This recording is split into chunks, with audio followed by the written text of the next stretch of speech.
Ako nga pala si Joey.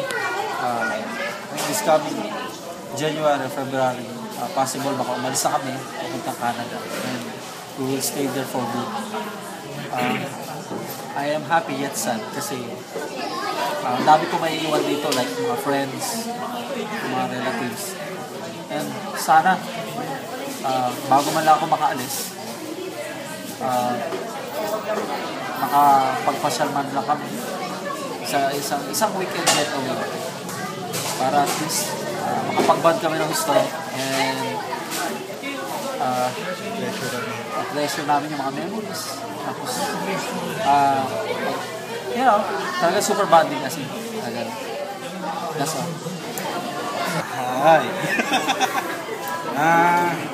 Ako si Donic. Medyo nalulungkot kasi nalalapit na yung pag-alis ng kaibigan namin si Joey. And ako nagpa-process na rin na makaalis kapag abroad. Gusto ko rin mag-migrate sa Canada. Nangihinayang kasi yung pinagsamahan namin tatlo more than 20 years na.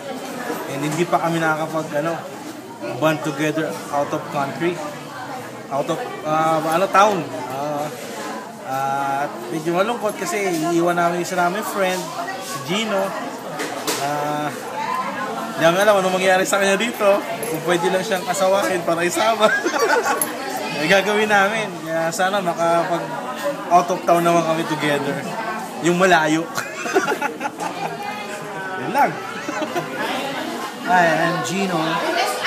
Yeah, I'm sad yet. I'm happy yet sad.